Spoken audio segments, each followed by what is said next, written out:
Welcome. It's been a while since my last video, but today I'm sharing something special with you.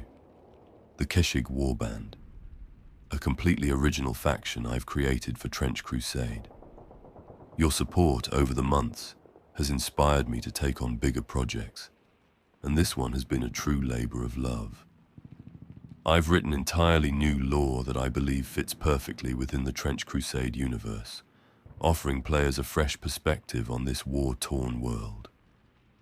I wanted to go beyond just a video.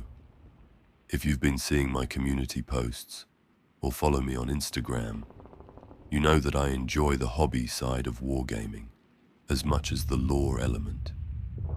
That's why I've worked with the talented sculptor Wolf Corlin, and we've brought these warriors to life as miniatures that you can print, paint, and play with. The first release is now live on my coffee store, along with custom rules I've written for gameplay. Now, I'll be honest, I'm not an experienced rules writer, so I'm counting on your feedback to help refine them. I want this to be our warband, shaped by the community that supported me all this time. If you'd like to hear more, I encourage you to stay until the end of the video. Now, without further ado, let's begin.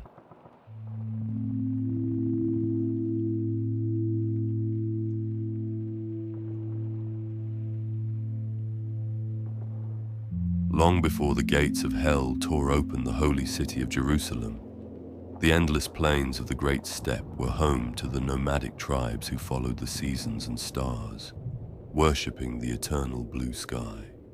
When news of the first heresy reached these lands, many tribes fell into disarray.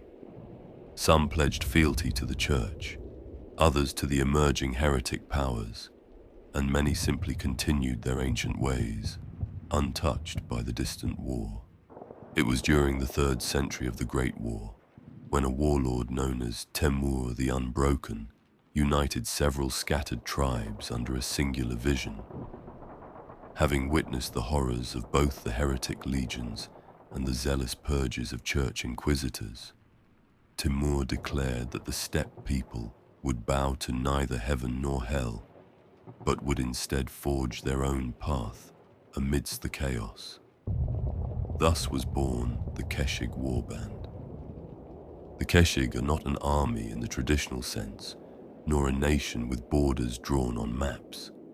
They are a confederacy of riders, raiders, and survivors bound by blood oaths and ancient shamanic traditions, moving like shadows across the vast expanse of the steppe between the Caspian and Black Seas, occasionally venturing into the Caucasus Mountains when the seasons demanded.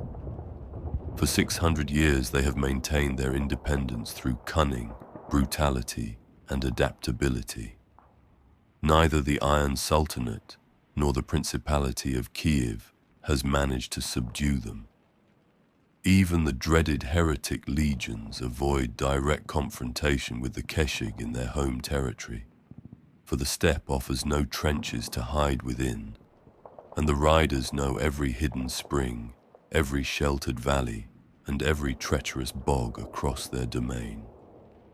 The Kheshig live by a code older than the Great War itself, a mixture of pragmatic survival wisdom and spiritual beliefs centered around the sanctity of the eternal blue sky and the spirits of the land. While Christian missionaries and Muslim imams have both attempted to convert the warband over the centuries, their efforts have largely failed. The Kheshig instead practice an ancient form of shamanism that has only grown in power since the breach between worlds. Central to their belief system is the reverence for their ancestral spirits and the sacred bond between rider and horse. Every Kheshig warrior considers their steed not merely a mount, but a spiritual partner. The horses of the Kheshig are bred specifically for battle, with bloodlines traced back to before the First Heresy. They possess a preternatural intelligence and ferocity that some say stems from rituals performed by the Kheshig shamans that allow the spirits of fallen warriors to partially inhabit their mounts. The warband follows seasonal migration routes, moving their entire population across the steppe in massive convoys of horse-drawn wagons reinforced with salvaged armor plating. These mobile settlements, known as hordes, can transform from traveling caravans to fortified encampments within hours. Each horde consists of several extended family units, with the largest hosting upwards of 2,000 souls. The exact population of the Kheshig remains unknown, deliberately so, as they scatter and regroup according to the seasons and the demands of war. The Kheshig are led by a council of 9 elders, each representing a major tribal lineage within the warband. These elders are not merely aged figureheads, but battle-hardened veterans who have lived long enough to see both victory and defeat. They carry the collective wisdom of the warband, and each bears a sacred relic, artifacts of power scavenged from battlefields across Europe and Asia. The current High Elder, Subetai Baghatur, is a wizened figure of almost mythic reputation. It is said he has personally led over 300 raids against heretic strongholds, and his chest bears ritual scars for every commander he has slain in single combat. Despite his advanced age, he remains a formidable presence on the battlefield, where his tactical genius and supernatural awareness have repeatedly turned the tide of seemingly hopeless encounters. Below the elders are the Noyans, war chiefs who command the various battle groups within the warband.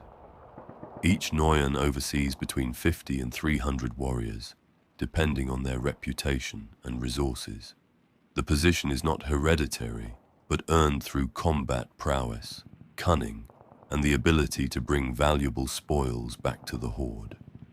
Competition among aspiring Noyans is fierce, but governed by strict codes of honor. Challenges for leadership are conducted in ritual combat, where death is rare, but humiliation is total. Every Noyan maintains a cadre of personal guards known as Khorchins.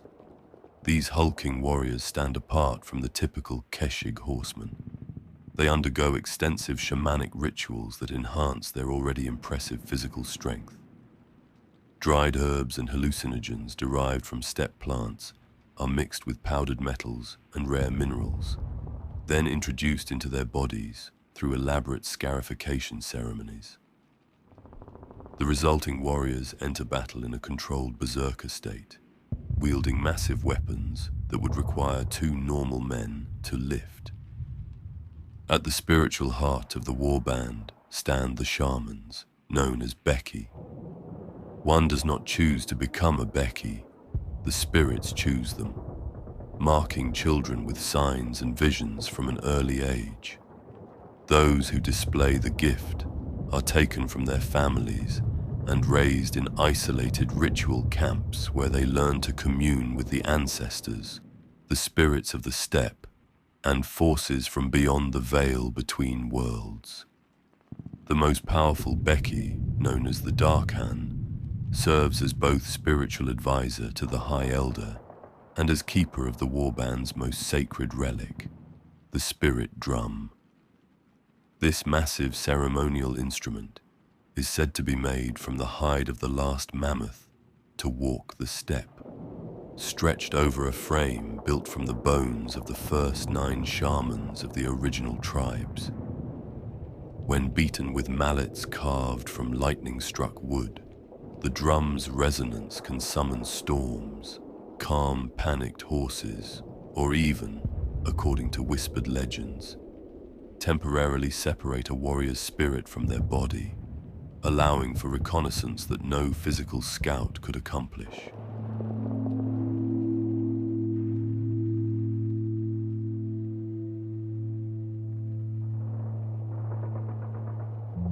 The Kheshig warband excels at mobile warfare, combining ancient nomadic tactics with technologies and techniques adapted from both the faithful and heretic armies they have encountered.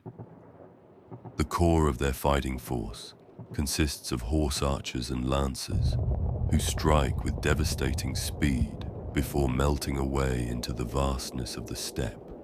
Unlike the rigid formations of church armies or the nightmarish hordes of hell, the Kheshig fight as individuals within a collective. Each warrior is expected to make their own tactical decisions while understanding their role within the greater strategy.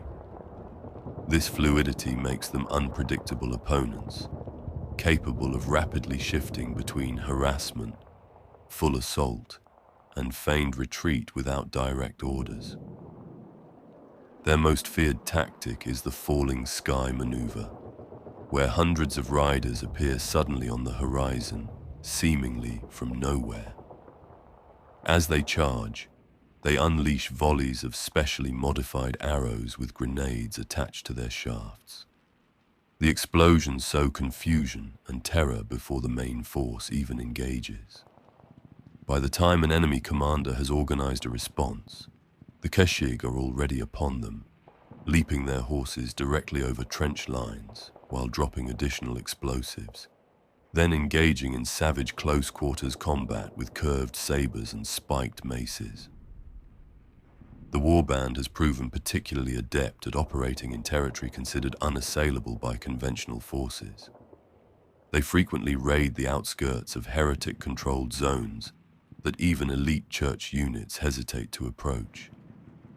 Their intimate knowledge of the land and supernatural resistance to the corrupting influence of proximity to hell, attributed to the protective blessings of their shamans, allows them to harvest resources and relics from these forbidden territories.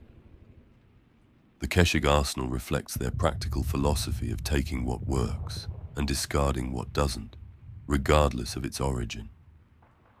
Their primary ranged weapon remains the composite recurve bow, a design virtually unchanged for millennia, yet still devastatingly effective.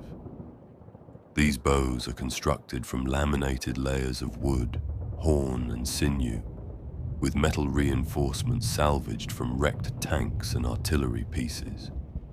In the hands of a skilled Kheshig archer, these weapons can penetrate standard field armor at ranges that surprise even veteran soldiers.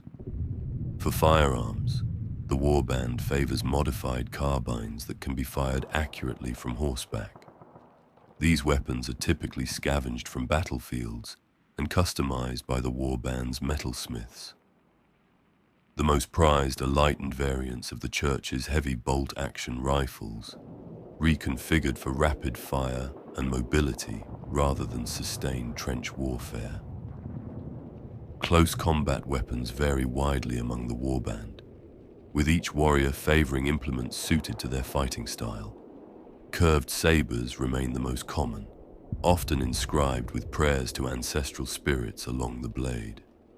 Many warriors also carry wolf hooks, specialized polearms designed to dismount enemy cavalry or drag adversaries out of trenches. Armor among the Kheshig is lighter than that worn by most frontline troops in the Great War. They favor mobility over maximum protection, typically wearing flexible lamellar armor made from overlapping metal plates sewn onto leather backings. The metal for these plates often comes from salvaged tank armor, providing remarkable protection despite its relatively light weight. Helmets are almost universally worn, many adorned with horsehair plumes or totemic symbols representing the warrior's ancestral lineage. The most distinctive elements of Kheshig equipment are their spiritual talismans. Every warrior carries at least one charm blessed by the shamans, typically small leather pouches containing sacred herbs, bone fragments of ancestors, or small stones from spiritually significant locations. These talismans are believed to provide protection against not only physical harm, but also the corrupting influence of proximity to unholy forces. The elite Khorchins wear more substantial armor, often incorporating segments of captured heretic plate reinforced with shamanic sigils hammered into the metal while red hot. Despite the weight of this armor, the supernatural strength granted by their ritual enhancements allows them to move with surprising speed. Their preferred weapons are massive two-handed maces known as skull breakers, capable of crushing even the thickest armor with a single blow.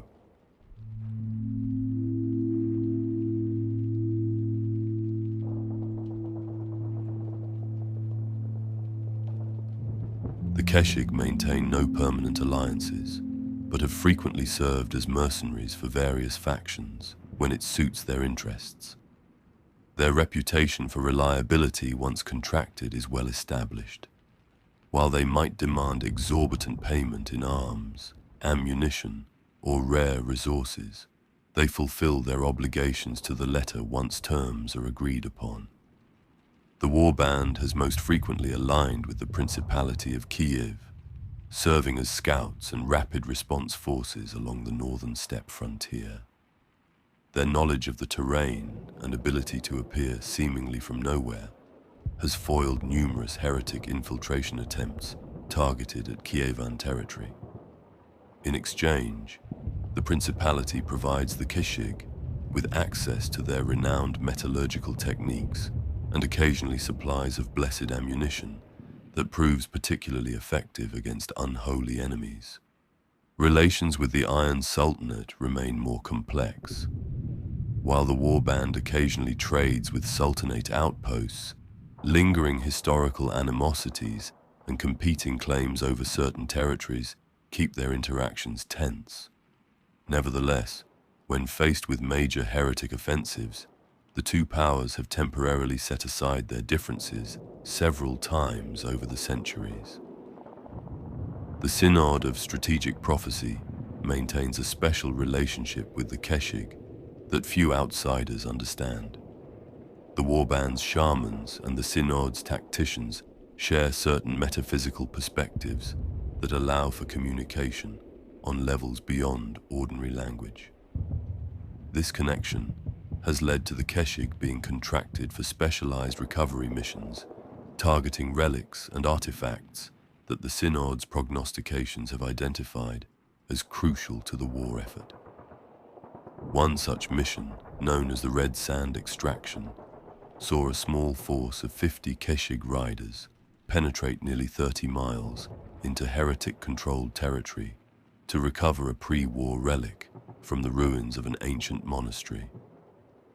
The object had been detected by the Synod's tacticians, but was deemed unretrievable by conventional forces due to the heavy heretic presence. The Kheshig not only secured the relic, but also returned with valuable intelligence about heretic troop movements that allowed the church to prepare for a major offensive. The most infamous interaction between the Kheshig and any major power was undoubtedly the burning of the Seven Towers incident. In 1789, a splinter faction of the Church's Office of the Propagation of Virtue attempted to forcibly convert several Kheshig hordes that had been weakened by a harsh winter. The church forces captured several shamans, intending to make public examples of them. The Kheshig response was swift and merciless. Every church outpost within 100 miles of the steppe border was raided simultaneously. The 7 command towers from which the operation had been directed were burned to the ground with their commanders sealed inside. Since then, the church has generally adopted a policy of cautious respect toward the warband.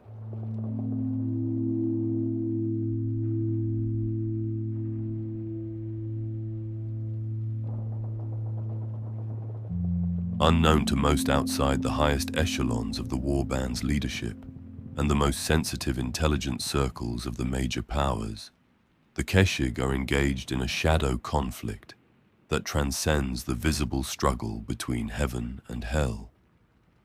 Their shamans have long understood that the breach at Jerusalem is merely one manifestation of a deeper metaphysical war. The Beki shamans speak of the 3 veils of reality: the physical world, the spirit realm, and a third domain they call the void between. This void has been gradually expanding since the opening of Hell's Gate, creating territories where the laws of neither heaven nor hell fully apply. The Kheshig believe these spaces hold the key to their ultimate survival as the great powers continue to consume the world in their eternal conflict. The warband's most secretive operations involve locating and securing these void spaces across the Steppe and Caucasus regions. They establish hidden shrines at these locations, where the Beki perform rituals to stabilize the boundaries between worlds. Some within the warband's inner circle believe that if enough of these sites can be secured and properly sanctified, a new realm might be established, one beyond the reach of both divine and infernal powers.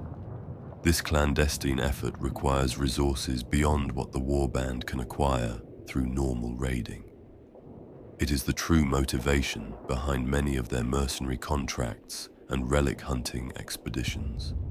The payment they seek often includes specific materials with metaphysical properties or access to locations with particular spiritual significance.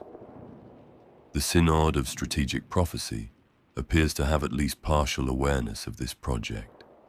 Their tacticians occasionally direct the Kheshig towards sites that serve both the Synod's immediate needs and the warband's longer-term goals. Whether this represents genuine cooperation or mutual exploitation remains unclear, even to most within both organizations.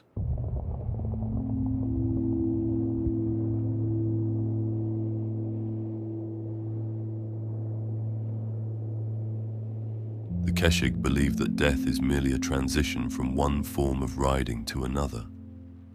Their funeral practices center around preparing the deceased for the eternal ride, a journey across the sky alongside ancestral spirits. Bodies of fallen warriors are carefully prepared, with their weapons placed beside them and their personal mounts often sacrificed to accompany them.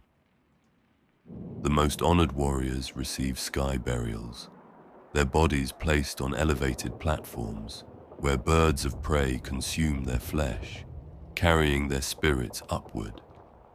Others are cremated with their saddles, the smoke carrying their essence to the eternal blue sky. In all cases, a lock of hair is preserved and woven into the tribal banners, ensuring the fallen remain part of the warband forever. This spiritual outlook gives the Kheshig an unusual perspective on the Great War. While they fight ferociously against heretic forces and remain wary of church domination, they view the conflict between heaven and hell with a certain detachment.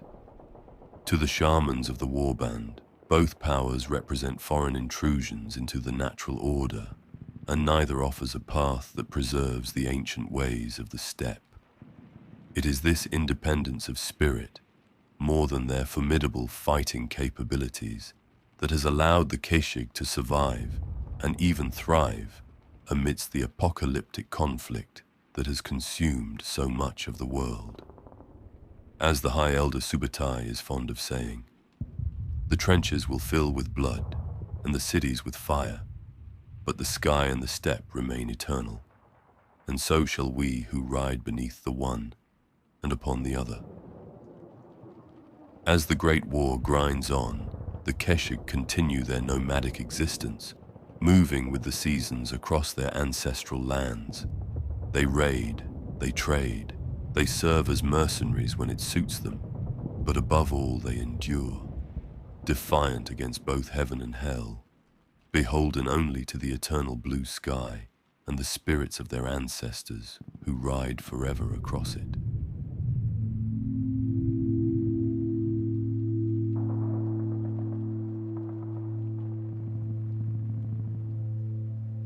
The horsebound make the backbone of the warband's military might.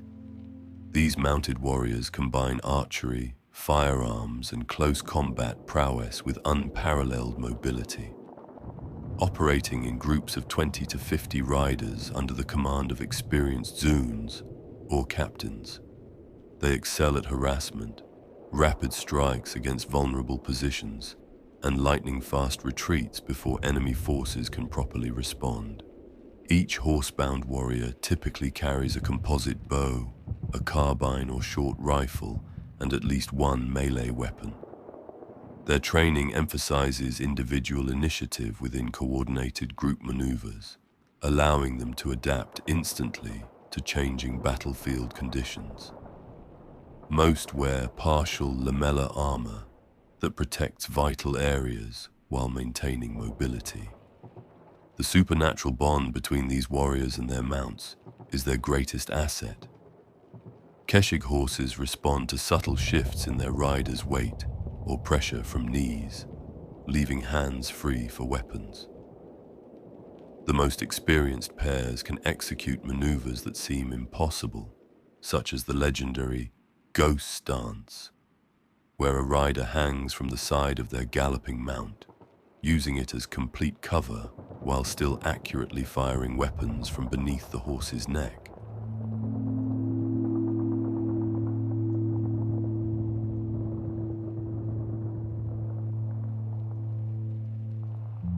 Khorchins are the hulking warriors who serve as both personal guards to the elders and shock troops for critical engagements. Standing nearly 7 feet tall due to the alchemical and spiritual enhancements they undergo, Khorchins inspire terror in even the most disciplined enemy troops. Their bodies are covered in ritual scarification patterns that glow faintly in the presence of supernatural threats. In battle, Khorchins frequently dismount to engage enemy infantry or heavily armored units that require their tremendous strength to overcome. Their primary weapons are the aforementioned skullbreaker maces, though many also carry massive curved blades capable of cutting a fully armored man in half. Despite their size and the weight of their weapons and armor, they move with surprising speed and agility, a testament to their supernatural enhancement. The creation of a Khorchin is an arduous process that many candidates do not survive. Those who successfully complete the rituals gain strength and resilience far beyond human norms, but often experience significant personality changes. Most become taciturn and intensely focused, speaking rarely and displaying little emotion outside of combat. This has led to rumors that the enhancement process burns away parts of their humanity, a price the warband considers acceptable for the protection they provide.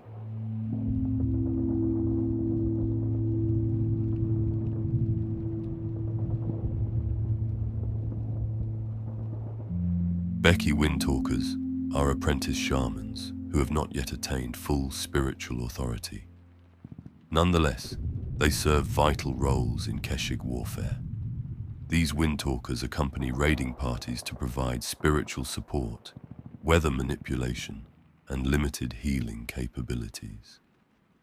They are identified by their distinctive headdresses made from the skulls of steppe eagles, adorned with copper wires that supposedly act as conduits for spiritual energies. In battle, Windtalkers chant continuously, maintaining protective wards over nearby warriors and communing with local spirits to gain tactical advantages. Their most visible power manifests in sudden localized weather changes, gusts of wind that divert enemy projectiles, sudden ground fogs that provide cover for advances, or brief but intense downpours that turn battlefield terrain treacherous for opponents unfamiliar with the land. While not primarily combatants, Windtalkers carry ceremonial daggers that serve as focuses for their abilities and can be used defensively if necessary. The blades are inscribed with spiraling runes that appear to absorb light when drawn. Rumors persist of Windtalkers using these daggers to literally cut tears in reality when cornered, allowing them and nearby allies to step through momentary portals to safety. though such accounts are dismissed as superstition by most outside observers.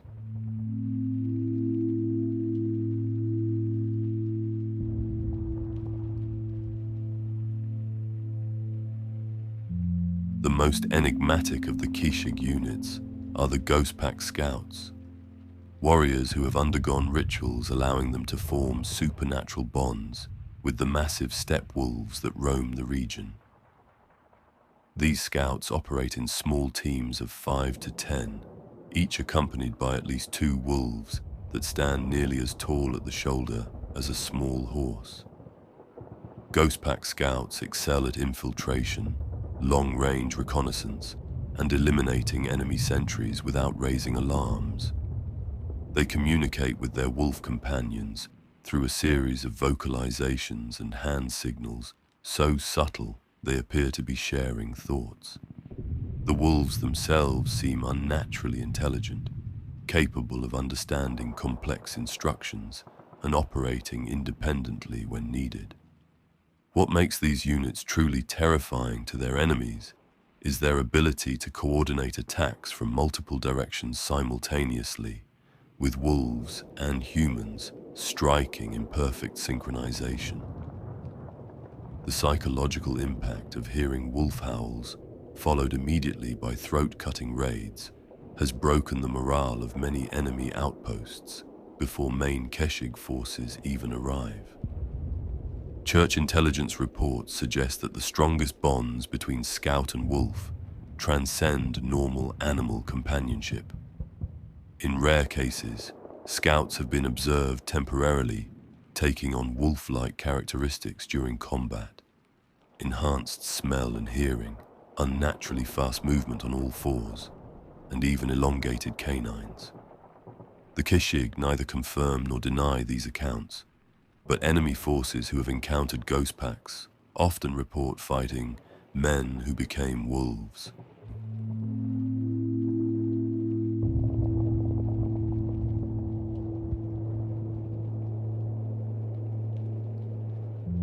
While the Kheshig generally favor mobility over heavy equipment, they maintain several companies of specialists in siege weapons and field artillery.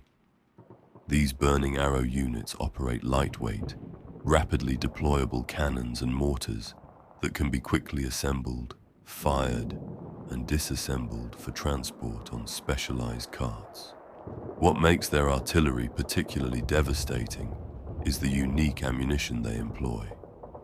Burning arrow specialists work closely with the warband's alchemists to create shells containing everything from conventional explosives to incendiary compounds, chemical agents that induce hallucinations or panic, and even fragments of blessed or cursed materials, effective against specific enemy types.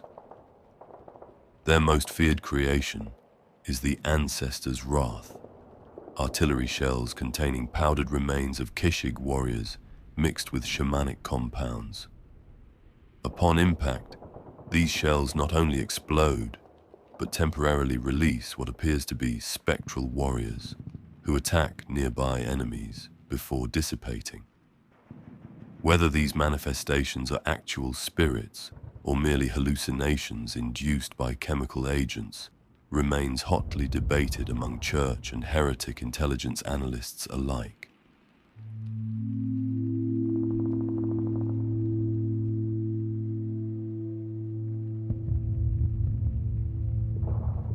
As both the church and heretic forces increasingly deploy aerial assets, from conventional aircraft to more esoteric flying creatures, the Kheshig have developed specialized units to counter these threats.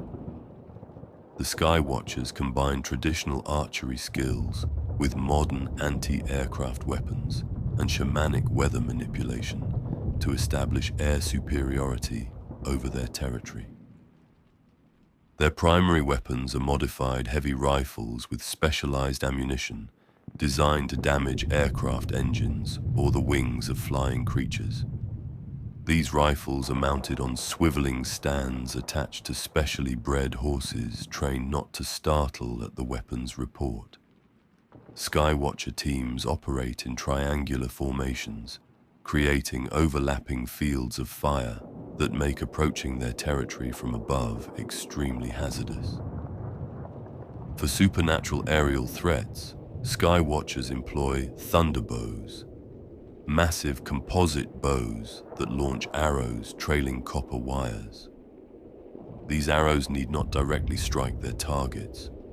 When they pass near enough, the shamanic energies conducted through the wires unleash lightning-like discharges, capable of incapacitating even large flying predators.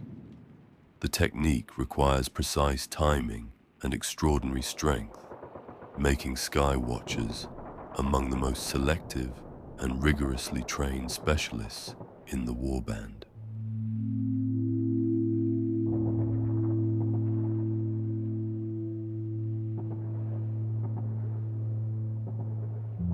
Subetai Baghatur is the High Elder of the Kheshig people. Now in his 7th decade, Subetai's weathered face stands as a symbol of the victories throughout his long life. Despite his age, his eyes retain a predatory sharpness that unnerves even his closest advisors.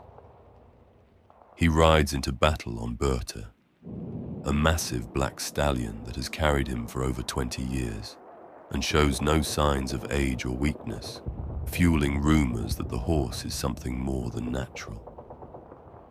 Subetai wears armor assembled from pieces taken from significant enemies throughout his career, including shoulder plates from a heretic commander and a breastplate formerly belonging to a church paladin who fell in battle against the Sultanate. His weapon of choice is a simple riding crop that, according to legend, once belonged to Timur the Unbroken himself. Those who have witnessed him in combat report that the crop somehow extends and hardens in his grip, striking with force sufficient to shatter steel.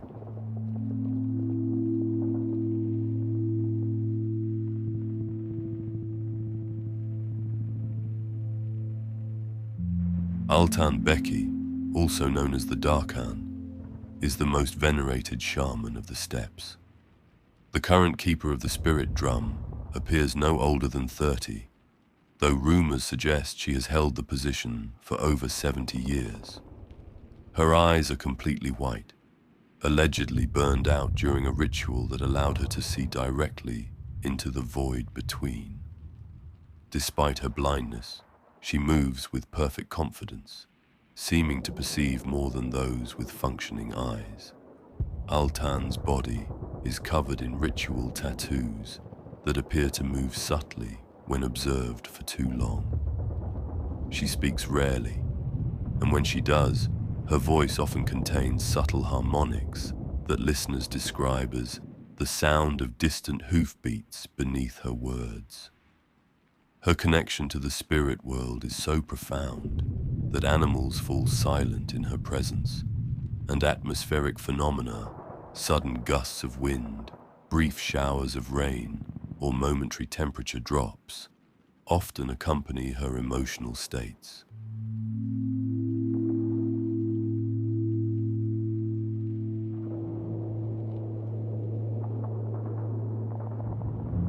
Jochi the Twice-Born is the commander of the elite Black Sand raiding company.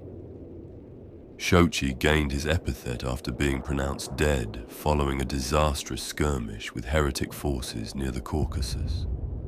According to witnesses, he lay cold for 3 days before suddenly gasping back to life during his funeral preparations. He claims to have no memory of this period, but since his revival, he has demonstrated an uncanny ability to sense heretic presences long before they become visible. Jochi leads from the front, riding a grey mare adorned with necklaces of teeth from fallen enemies.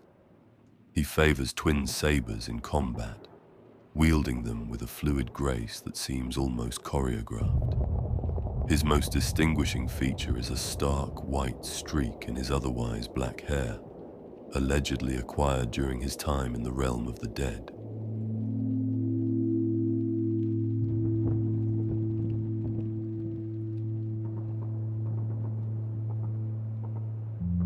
Toghrul the Smith is the warband's master artificer.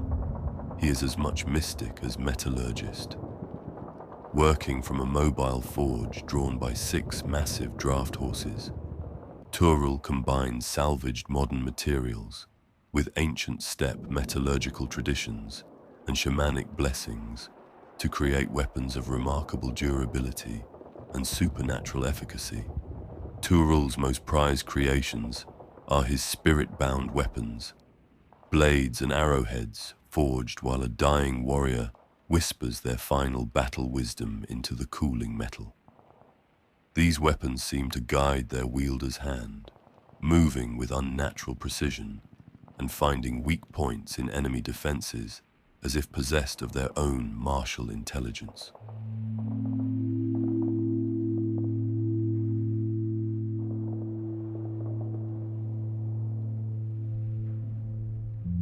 Bortai the Farseer is a young shaman of unprecedented talent. Bortai first demonstrated her gifts at age 6, when she accurately predicted a surprise attack on her family's horde 3 days before it occurred. Now in her 20s, she serves as the warband's primary scout not through physical reconnaissance, but through prophetic trances induced by burning specific herbs gathered from battlefields where significant blood has been spilled. Bortai can project her consciousness across vast distances, observing enemy movements and fortifications without physical presence. This ability has made her invaluable to the warband's raids, but comes at a terrible cost. Each trance ages her visibly, and physicians within the tribe estimate she has already lost decades from her natural lifespan. Despite knowing this, she continues to offer her gift whenever the warband faces significant threats.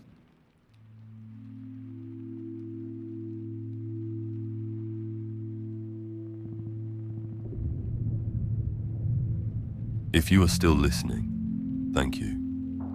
This project took a lot of effort to put together, and sharing it with you makes it all worthwhile. As I said, the first set of Kheshig models are available now on my coffee store with rules included. I genuinely want your feedback, whether it's on the rules, seeing your paint jobs, or hearing your ideas for where we take this next.